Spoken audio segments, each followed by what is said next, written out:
All right, hi everyone, and welcome to week 2 of the Certified Entrepreneurship Educator course. This week we're going to be digging into understanding our users' needs. So just to give you an agenda for this lesson, we are going to do a quick recap and reflection. We'll talk a little bit about empathy. We'll map some potential users. We'll establish some user hypotheses. We'll conduct interviews, and then we will create our user personas. So when we are thinking about your project, we want to just take a few minutes to review and reflect on what we did in the last lesson. So the first question that I want to pose to you, and you can obviously just self-reflect, is what insight into your problem did you gain from your research? So was there anything new that you uncovered? Was there anything surprising? Was there anything that you really thought was going to help inform where you're going to move forward with this project? And you also want to think about how you might change or modify this activity for your students. So as we get deeper into the course, we will start to be doing some video reflections that we'll be able to share and give feedback to one another. But for today, we just want to think about these questions internally and have you do a bit of a self-reflection on your own. So now we want to talk a little bit about empathy, which really is the key thing when we are creating business venture plans for people that are affected by problems. And one of the quotes that we really like to use for this is, empathy requires knowing that you know nothing. And I think that's really key because we have our assumptions that we may be coming into this project with, but we also need to know that we don't really know anything about what a particular user's experience is with that problem, unless, of course, we are ourselves the users. When we are thinking about empathy in the definition, it's really about seeing with the eyes of another, listening with the ears of another, and feeling with the heart of another. It's really at the core of understanding people. And so through this lesson today, we are going to be talking in depth about developing empathy. And then you'll actually be going out and conducting these user interviews for you to really gain some deeper insight into their experience with the problem that you've identified.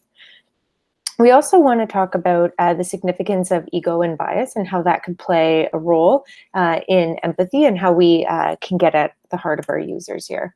So when we're talking about ego, it can cause you to make assumptions. It can get in the way of progress, and it can disconnect you from your user. So we want to make sure that we are checking our ego at the door, as we like to say, to make sure that we aren't making assumptions about our users, and we are really getting truly at the heart of what their experience is. We also want to make sure that we are driving that deep connection with our users. And of course, if our ego gets in the way, it could cause us to become disconnected from them instead. When we think about bias, again, that can drive disconnection between you and your user. It can stop you from understanding the whole issue and or the real problem, and it can get in the way of finding the right solution for your user. So again, this is where we want to kind of think about that term empathy and how it connects us with people and brings us closer together, rather than sympathy, which really drives disconnection and can sometimes create that savior complex. So we want to be able to check our ego and bias when we are going through this process here to make sure, again, that we are really addressing a real need of a real user.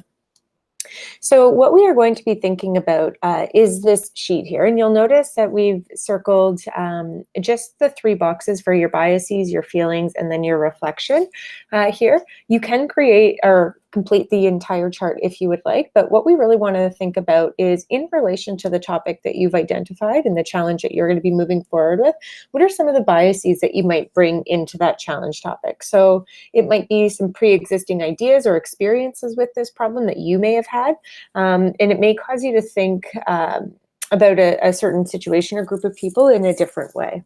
We also want to talk about your feelings. So how do you feel about the challenge topic? So are you frustrated about what the problem is? Are you excited about it? What are some of those feelings that come to mind when you are talking in relation to your problem here?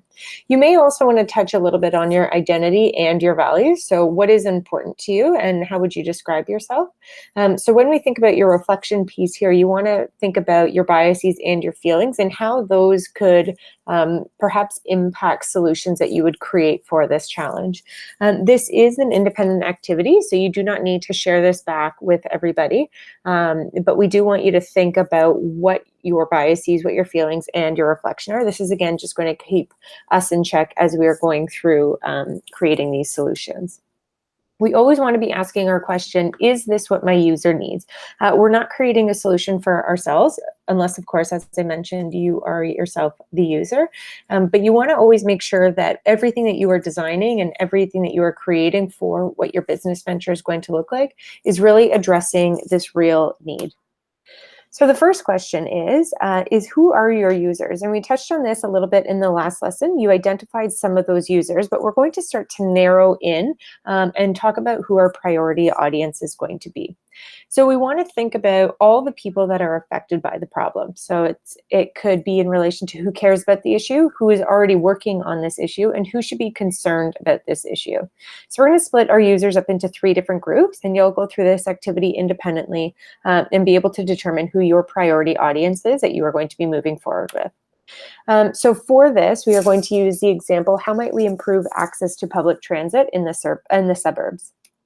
So the 3 types of users that we've identified the primary users, and our primary users are those affected by the problem. So they're directly affected. So if we're thinking about our example in terms of public transit in the suburbs, the example here for our primary users would be people who live in the suburbs and take public transit. It's pretty straightforward. And then for our secondary users, it would be those who care about the problem. So again, thinking about the example we just showed, it would be people who drive cars and are stuck in traffic, or politicians who make decisions about transit, or transit advocacy groups. So you can see here that we have a couple of different groups within our secondary users. And then we also have our fringe users. And so that really determines those who should care about the problem. So going back again to our example about public transit in the suburbs, the example that we have for our fringe users is people who live downtown but don't really pay attention to public transit in the suburbs. So they are somewhat affected, but not really too much, but they should be caring about what the issue is. So you will see here that we've got a user grouping chart, and what you want to do is think about who are all of your fringe users, who are all of your secondary users, and who are all of the primary or core users of your particular challenge. And you can list as many as you can think of for each of those different groups, and we'll start to narrow them down. So once you have completed your chart, you want to ask yourself some key questions to determine who your priority audience is. And this is how you are going to move forward for building your venture plan around this audience and their needs. So when you are determining who your priority audience is, you need to consider who is most affected by the problem. How many people are in the audience? So how many people represent that user group? How important are they? And how will they change? And so you want to make sure that you have addressed all of these different questions, as they are going to help set up who your priority audience is going to be. So once you have done that, we want to start to think about some hypotheses that we could make about our different users. For this activity, we are just going to be talking about our priority audience. As your students are going through this, we do suggest that they look at the primary, secondary, and the fringe users and think about hypotheses for each group that they have here. But based on the time of the course, we want to just focus on who our priority audience is moving forward. So even though we may think we know our user groups and their needs pretty well, we know that there is still a lot that we need to learn about them.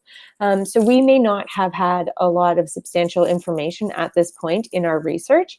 And so making sure that we are going back, doing thorough and deep research and trying to conduct that primary research wherever possible. So we are going to assume what problems we think our users are facing in relation to our how might we statement. And so again, we are just making those assumptions for now. Later on in this lesson, you will have the opportunity to be testing those assumptions, and we'll get into that a little bit further on in detail. So when we are thinking about some assumptions and what our users' unmet needs are for this priority audience, they may be in relation to social problems, environmental problems, or economic problems. And so using that priority audience, you're going to fill in different hypotheses on the handout provided.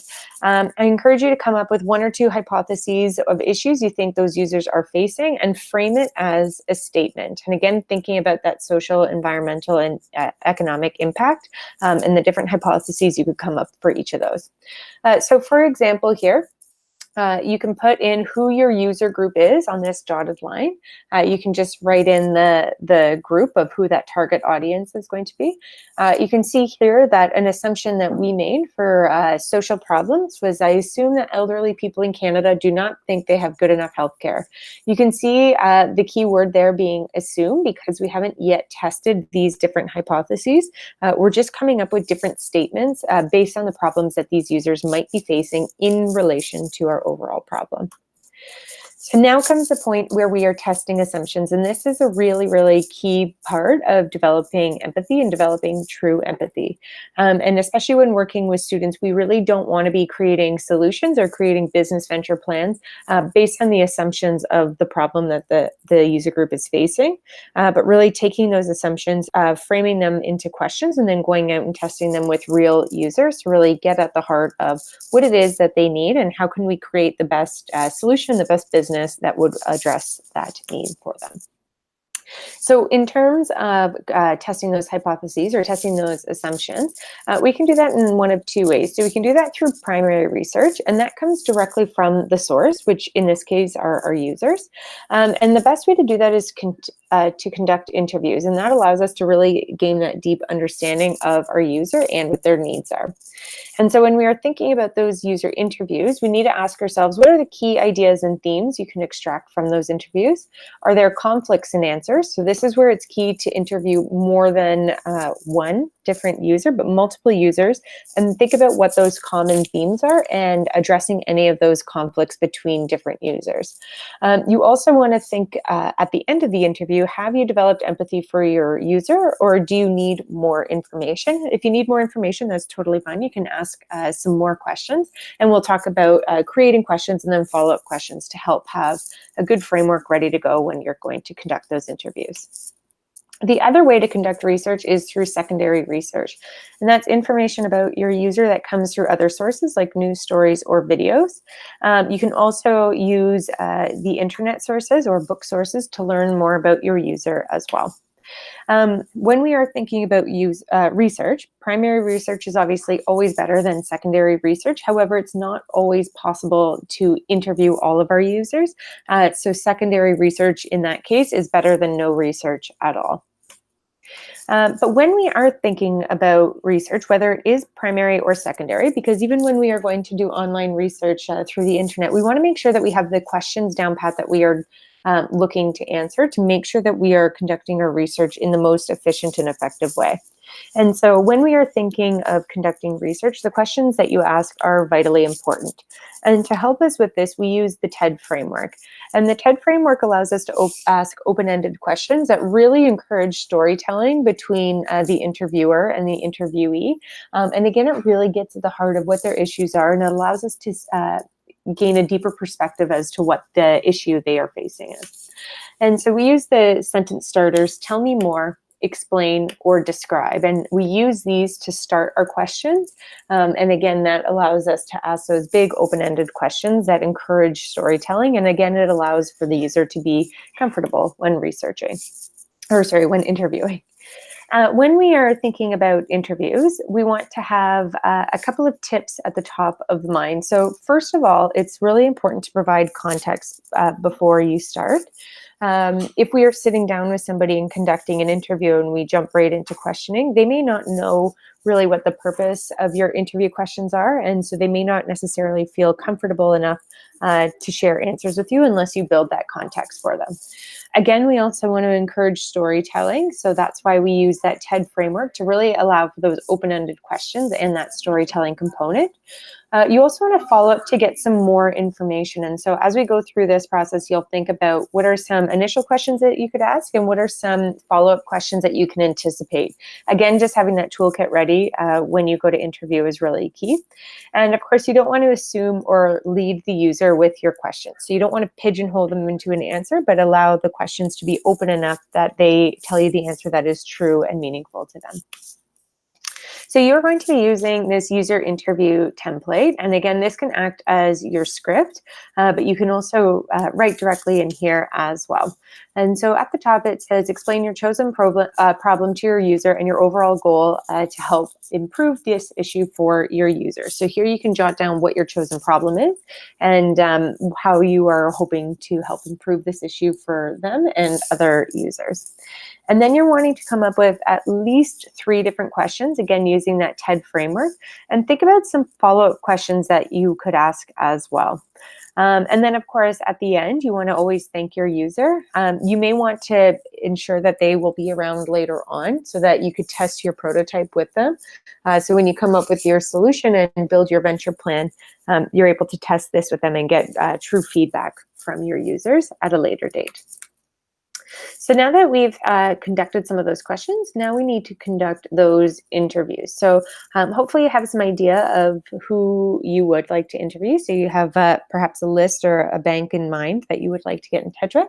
And if not, feel free to reach out to me, or you can ask anybody else in the cohort if they might know anybody. But really leveraging that PLN to get connected with others is really key. The key piece about user interviews is really about developing empathy. And so again, this is where we're really putting ourselves into someone else's shoes to get at the heart of what their experience is and to ensure that our solution and our business venture is really going to be addressing their needs. When we are conducting interviews, a good interview does require active listening. And so we'll talk a little bit about what those active listening positions look like.